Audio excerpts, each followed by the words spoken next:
안녕하십니까. 미가의 교회 박권 목사입니다.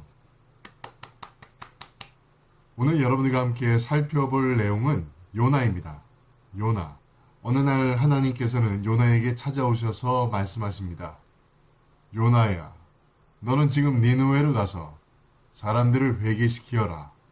사실 아시리아는 이스라엘 사람들에게는 원수와 같은 나라였습니다. 그런데 요나에게 그 나라로 가서 복음을 전하라고 말씀을 하시니 요나의 마음이 그렇게 좋지 않았던 것이죠. 오, 하나님, 이건 말도 안 되는 소리입니다. 왜 하필이면 니느웨입니까? 이 아시리아는 굉장히 나쁜 나라입니다. 그 나라를 구원할 필요가 없어요. 근데 저보고 그 나라로 가라고요? 저는 그 나라로 갈 수가 없습니다. 죄송합니다, 하나님. 요나는 하나님의 말씀을 무시하고 니느웨로 가는 배가 아닌 다시스로 가는 그 반대쪽으로 가는 배를 타게 됩니다. 불순종한 것이죠. 그런데 이 배가 가다가 큰 풍랑을 만나게 됩니다. 선원들은 생각을 했습니다. 이 가운데 있는 사람들, 신을 노하게 한 사람이 있다. 그를 잡아서 바다에 던지면은 이 파도가 잔잔할 것이다 라고 생각을 하게 됩니다. 그래서 제비 뽑기를 하게 되지요. 근데 여기서 요나가 당첨이 됩니다.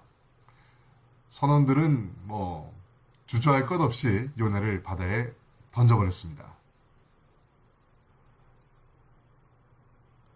왜 하필 나한테 이런 일이. 어휴.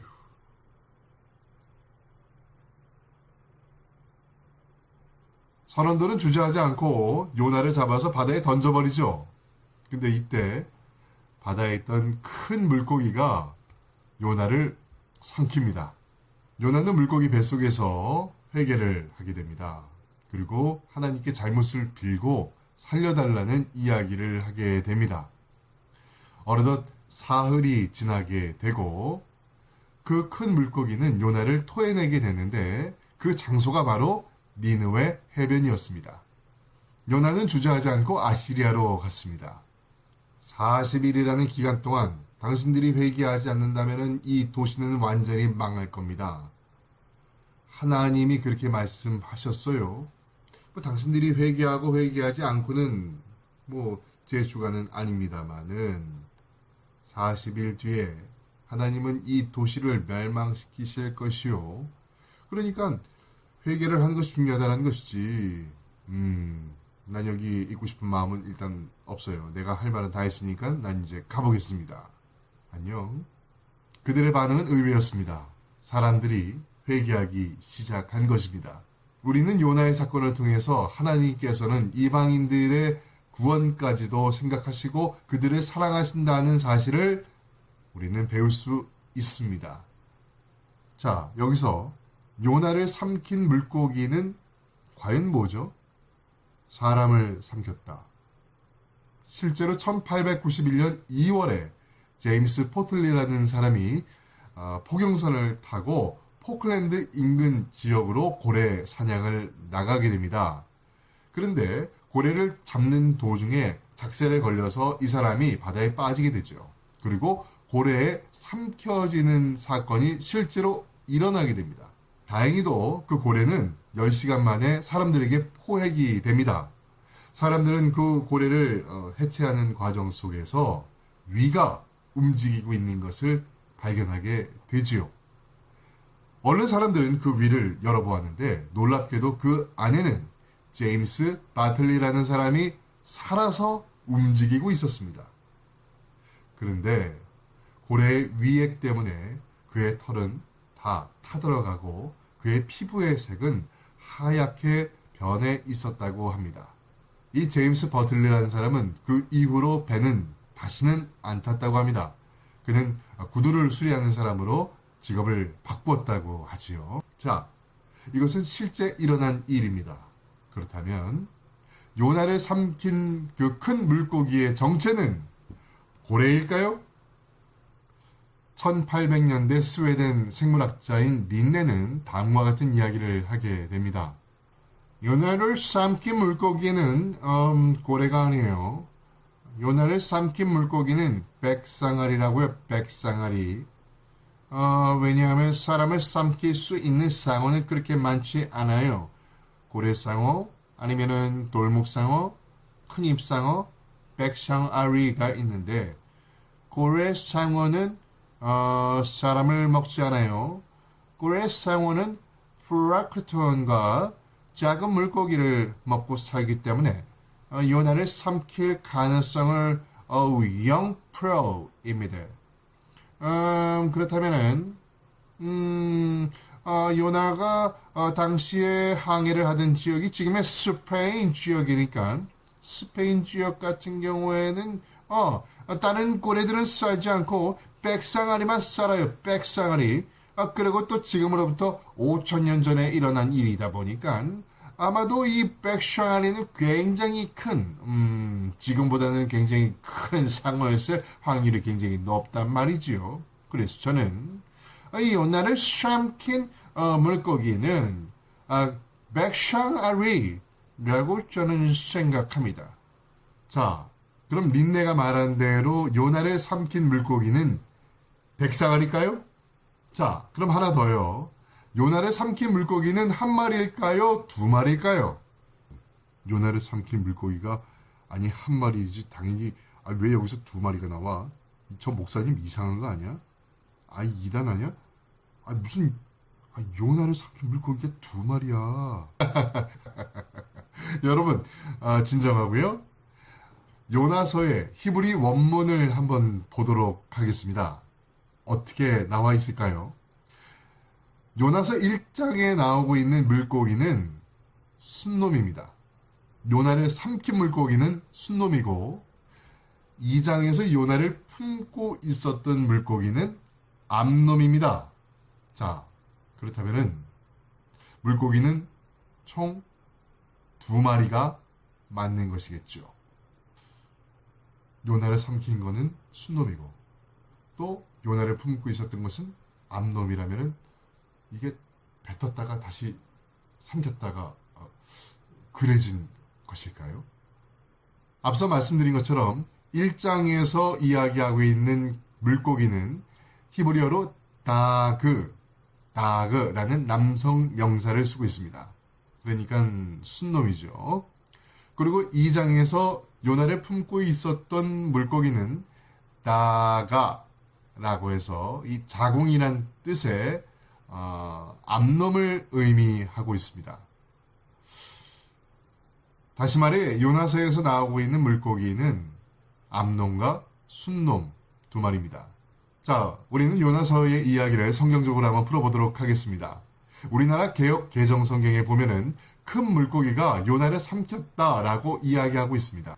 요나서 1장 17절에 보면은 여호와께서 이미 큰 물고기를 준비하셨고 그리고 또 요나를 삼키게 하셨고 그리고 요나를 품게 하셨다라고 성경은 이야기하고 있습니다.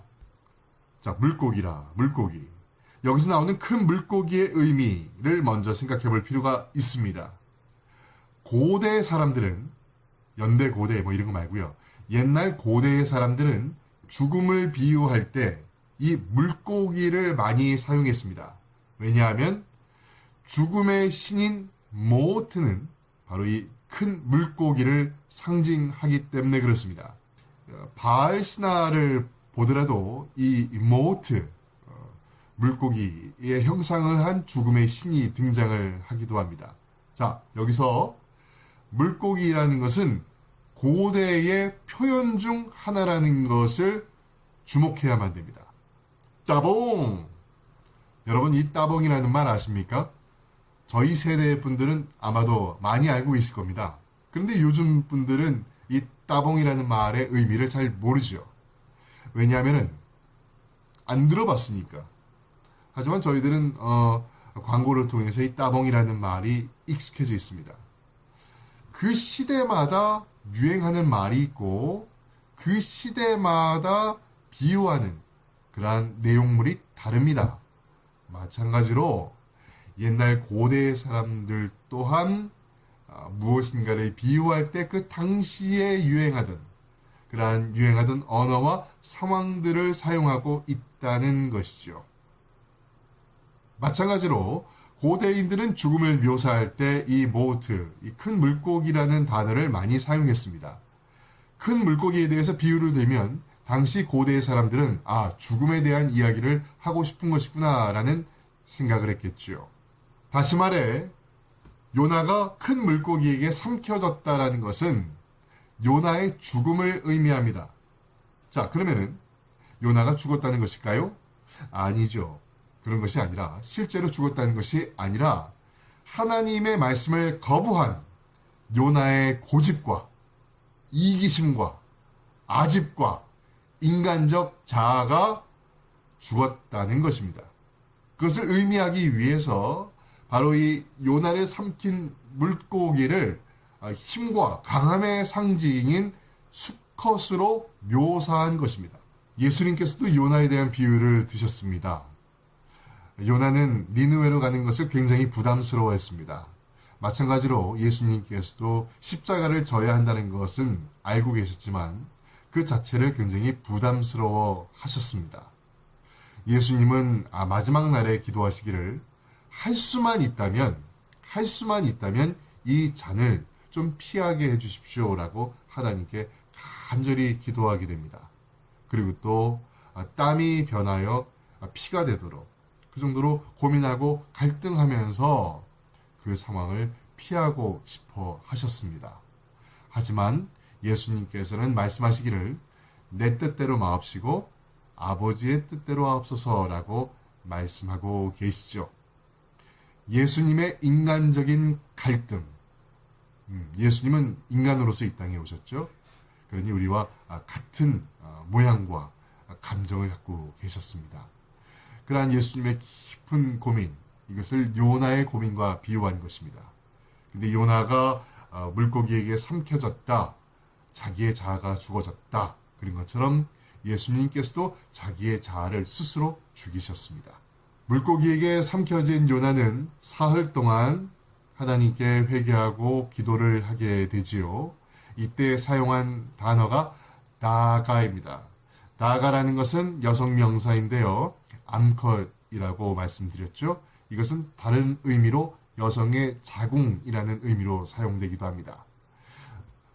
그 하나님의 보호하심 가운데에서 자기의 자아를 버리고 하나님의 돌보심 가운데에서 그의 생각을 바꿨던 요나의 모습을 마치 그 어머니가 아이를 품고 있는 것과 같은 따스함으로 성경은 묘사하고 있는 것이죠. 한마디로 요나의 이야기는 비유로 볼 수가 있습니다.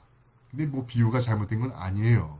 왜냐? 예수님께서는 우리에게 하늘나라의 복음을 설명하기 위해서 많은 비유를 사용해 주셨습니다. 비유는 쉽게 이해할 수 있기 때문이지요. 중요한 것은 우리는 이 요나의 이야기가 성경에 기록된 내용이니만큼 물고기가 요나를 집어 삼켰다라는 것을 믿는 믿음 안에서 이러한 성경적, 신학적 해석을 받아들일 필요가 있다라는 것입니다. 예수님께서도 결국은 자기의 자아를 내려놓으시고 하나님의 뜻인 십자가를 지심으로써 또 순종하심으로써 사흘 만에 죽음에서 부활하게 되시죠. 그러므로 우리는 그 예수 그리스도의 희생을 통하여서 구원의 기회를 얻게 됩니다. 요나의 이야기도 마찬가지입니다. 하나님께서는 결국 이방인들을 사랑하시고 그들의 구원을 챙기셨다는 하나님의 깊은 은혜를 이야기하고 있는 것이고 마찬가지로 예수님께서도 요나의 이야기를 비유로 드시면서 예수님의 죽음과 하나님에 대한 순종을 통해서 이방인인 우리를 구원하시고자 하는 하나님의 은혜를 성경을 통해서 말씀하고 있는 것입니다. 그리고 중요한 게 있습니다. 그건 뭐냐? 요나를 삼킨 물고기가 고래냐 아니면 백상아리냐 이것을 알아내는 것은 전 그렇게 중요한 이야기가 아니라고 생각합니다. 왜냐하면 중요한 내용은 하나님이 이방인을 사랑하신다. 그러기 위해서 요나를 사용하셨다는 것이 가장 중요한 내용이지 그것이 고래냐 아니면 상어냐 아니면 인간이 그 안에 존재하는 것이 가능하냐, 가능하지 않느냐라는 것에 집중하는 것은 성경이 말하고자 하는 내용의 본질을 많이 벗어난 배가 산으로 가고 있는 그러한 모습과 똑같다고 저는 생각을 합니다. 그럼 본질은 무엇인가? 우리를 사랑하시고 우리의 구원을 생각하시는 하나님의 은혜를 비유를 통해서 그리고 이미지를 통해서 우리에게 쉽게 설명하고 있다는 것입니다. 오늘 요나에 대한 이야기 여기서 마치도록 하겠습니다. 지금까지 미갈교회 박권 목사였습니다.